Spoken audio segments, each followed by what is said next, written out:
Here's Brody Brazil. Hey, welcome back to the channel. I thought this was an important time to bring up a topic that a lot of people are discussing.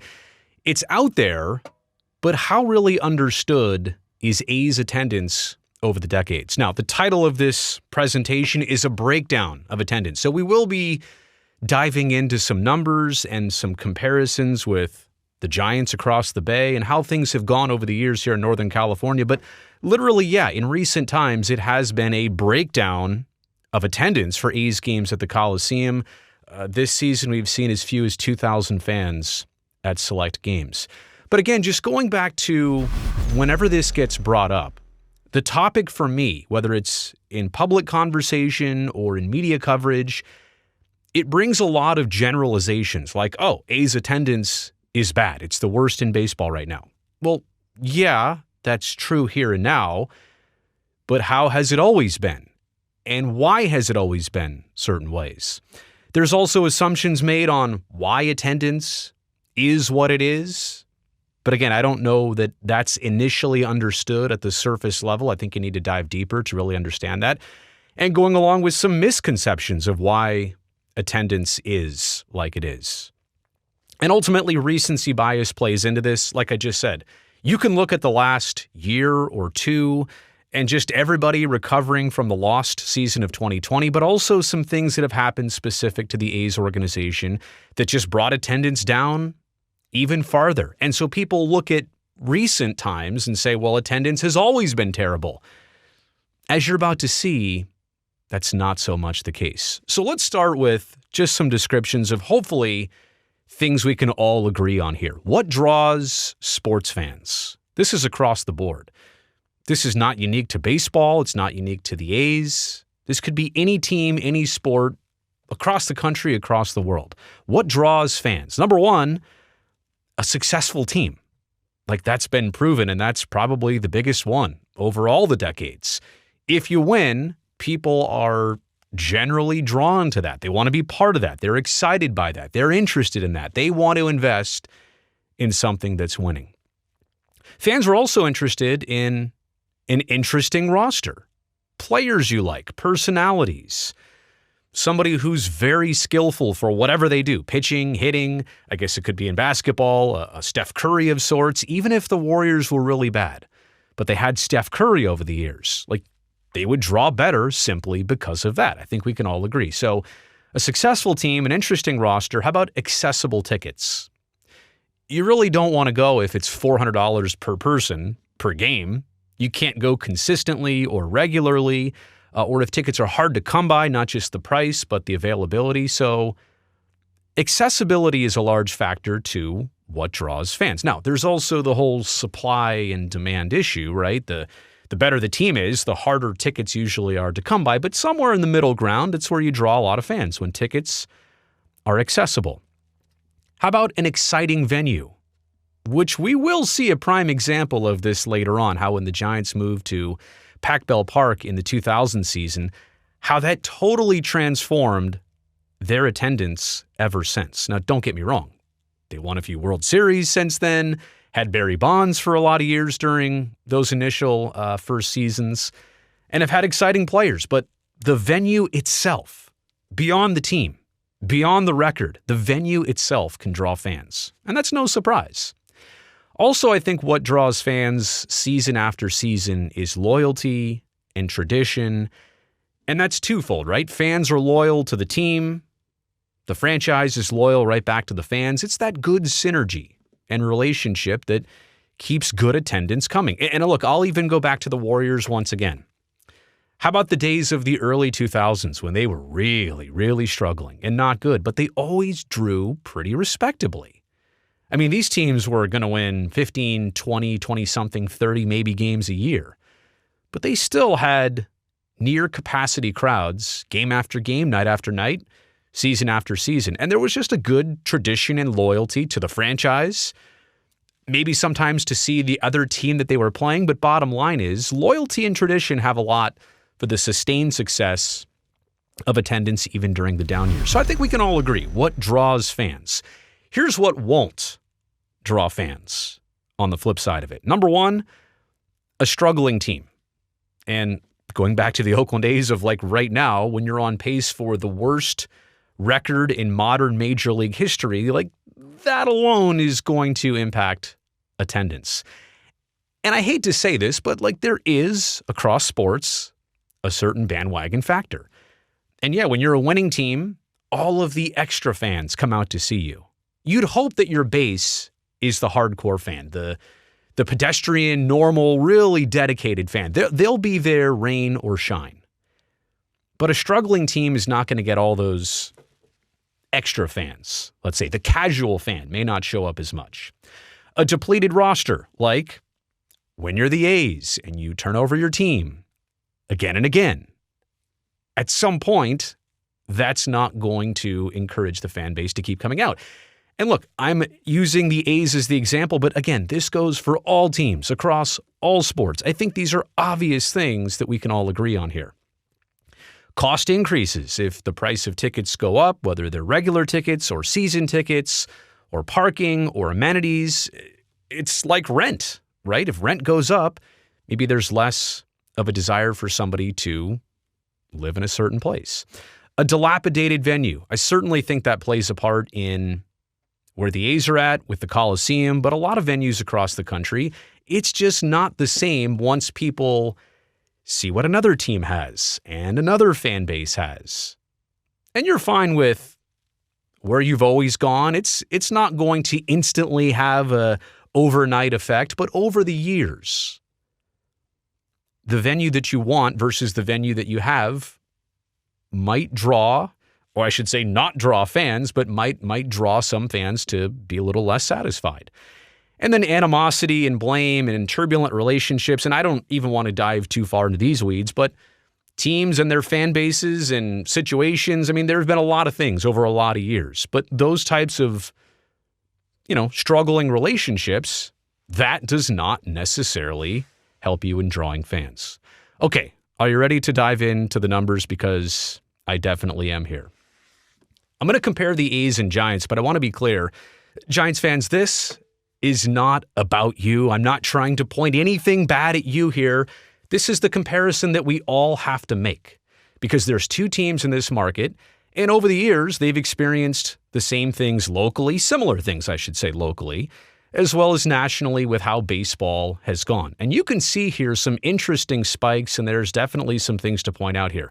Like that part right there, the gold, which is the A's attendance over the years. Look at it spike dramatically. I mean, it is the biggest punch, I would say, of attendance before the year 2000, which we'll also get into in just a second. But that's the 88, 89, 90, and even 91 A's. They drew quite well. They went to 3 straight World Series. They won it in 89. They had the Bash brothers and Ricky and Stu and Eck and Carney and Terry Steinbach. And did I leave anybody out? I mean, yeah, it was a loaded roster. So obviously drawing near 3 million fans, I think it was in the 90 season when they drew their peak attendance.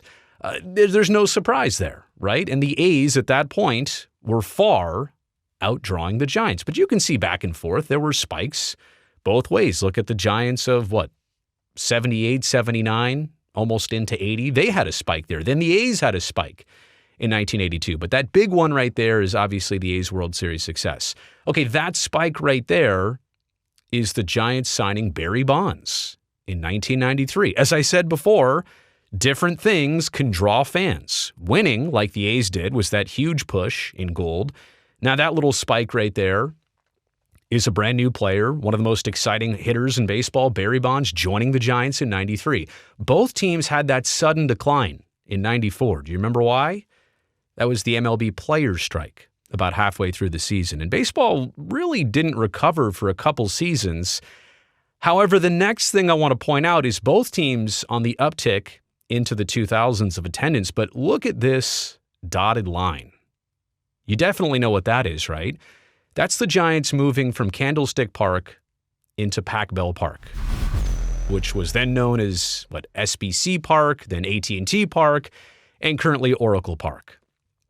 But look how attendance for the Giants in a brand new venue, which is one thing that we identified before, look how it has never, ever really come back down.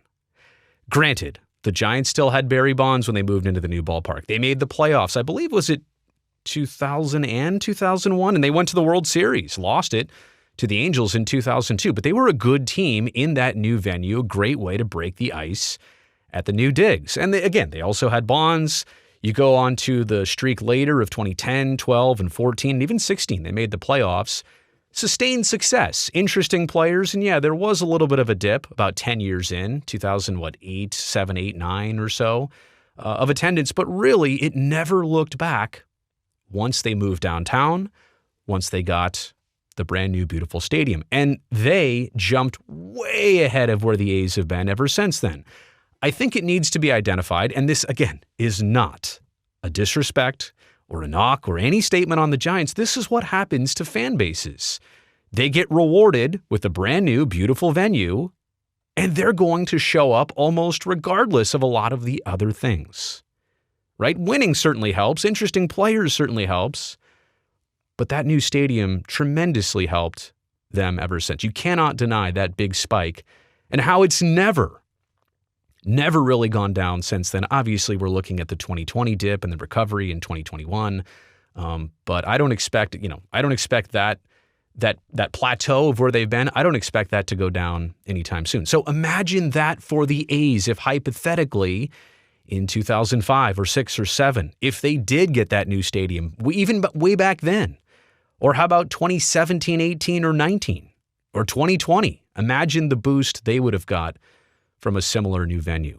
Okay, so let's take away the Giants for a second. Let's just look at the A's versus the American League average attendance over the years. And you can see that the last time the A's either matched it, met it, or exceeded it was the 2003 season. And you're coming off, obviously, some playoff success of those early 2000 years, an exciting roster. And at that point, like the Coliseum was already outdated, but it was kind of in its last hurrah of officially being, how should we say this, serviceable. The Coliseum at that point was already toast, but it wasn't the worst thing out there in comparison to all the other ballparks around the league. All of a sudden, 2002 to 6 to 8 to 10, you see brand new ballparks across the country popping up. And now the A's are going from being on the bottom half of new ballparks to literally being, the fourth oldest, third oldest? I think it's fourth oldest in Major League Baseball. And I'm putting them older than, let's say, Angel Stadium because that's been renovated. Even Dodger Stadium is technically, I think, a year or two older, but that has totally been redone over the years. You can kind of see how attendance really suffered at that point. But there's also some things to point out here. How about the A's of 05, 06, 07? That was kind of a push. And then after 07, sold off a lot of players. Look what happens to attendance right after that. So you're now kind of living on, well, are the players interesting? Is the team good? And if they're not, you're not getting the boost from the new ballpark or any ballpark to help you out. Same thing here. After 12 was a magical season. 13, the A's coasted to winning the West. 2014, they were on pace for the best record in baseball. And then the second half bit them in the rear end. What did they do after 2014? Fire sale for their players. And correspondingly, look at the dip in attendance after that. And so after those two peaks of attendance, and then it kind of goes away, even when the A's were good in 2018 and 19, and this is before we knew the world was about to change in 2020, we still didn't see a huge spike because everybody remembered those two big red arrows and how things have kind of gone for the A's. And then there's also this. 2020 obviously affecting everything worldwide, but 2021, in those first couple months of the year when the A's announced that they would have parallel paths with Las Vegas, don't you think even that had some impact on attendance in a sense that, fans may have been a little bit disgruntled that there's even a possibility of Las Vegas, let alone here we are in 2023, and at least public funding itself has already been approved by the state of Nevada. So just a couple things to point out here that, attendance is really rough right now, but it has not always necessarily been that way. And in comparison to the market and what the Giants do, well, I still think this is a viable two-team market. So let's just get to that. And some takeaways, conclusions here on this video. I mean, look at all the decades before 2000 when it was the A's and Giants and they were in comparable stadiums like the Coliseum and Candlestick Both not great. And there's a reason that Candlestick is leveled right now. It doesn't even exist anymore. But when you had those two comparable venues, you had comparable attendance. And that leads me to believe that if the A's had something similar here in Oakland, that you would still have that comparable attendance. This is a viable dual market. The impact of the Coliseum alone. Again, there are those elements that draw fans. And if you don't have the venue, kind of the foundation of everything else, you're less inclined to maybe have those big crowds. Because if your team's not good and your players aren't interesting and accessibility to tickets gets even more difficult, right? All these things play into it. I mentioned the fire sale impact of turning the team over and over again. That's definitely factored in. The Vegas Path impact of that even being out there and acknowledged and understood by the fans. I don't think that's made the situation any easier in terms of attendance. And I go back to the main, probably last point here, that new stadium boost. If it happens here in the Bay Area, if it happens in Oakland, you're going to get that similar push. You are going to enjoy a similar push that the Giants had. Now, don't get me wrong. That's not the only thing. It still requires a good team and the players that you like and maintaining those players over the years. But I think when people mention attendance, it's very casual and quick. Well, A's are worst in the league this year. That's true. But what about overtime?